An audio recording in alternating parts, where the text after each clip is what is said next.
Энэ тэтгэлэгт хамрагдсандаа таатай байна. Миний ирээдүйн боловсролд тэгээд ирээдүйд хөрөнгө оруулалт хийж өгч нааг одоо цаашдаа өөрийнхөө хүсэл мөрөлийг биелүүлэхэд боломж олгож байгаа оюутлогын тэтгэлэгт хөтөлбөрт ингэж хамрагдсан оюутнуудын нэг болсондоо баяртай байна.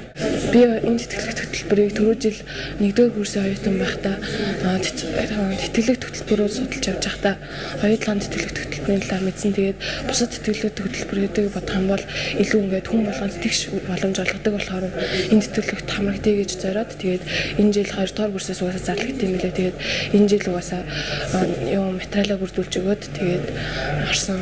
Энэ тэтгэлэгт хамрагдсан мэдээж ямар ч санхүүгийн тал дээр л асуудалгүй 4 жилээ сураад төгснө.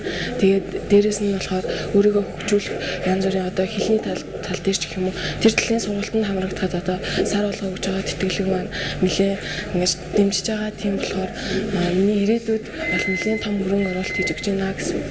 Энэ 2013-аас 14 оны оюутлогын үндэсний тэтгэлэг хөтөлбөрөд шалгаруулалтанд явуулж исэн оюутлогын хүний нөөцийн сургалтын хэлтсийн хамт олондоо энэ оюутнууд 7 оюутнуудад боломж олгож ингэж өөрсдийнхөө хүчлэмжийг зориулан ингэж шалгаруулж биднэрт ингэж боломж олгож байгаад маш их баярлалаа гэж хэлье. Цаашдаа ч гэсэн улам олон оюутнуудад сайн боломж олгоорой гэж хэлье. Баярлалаа.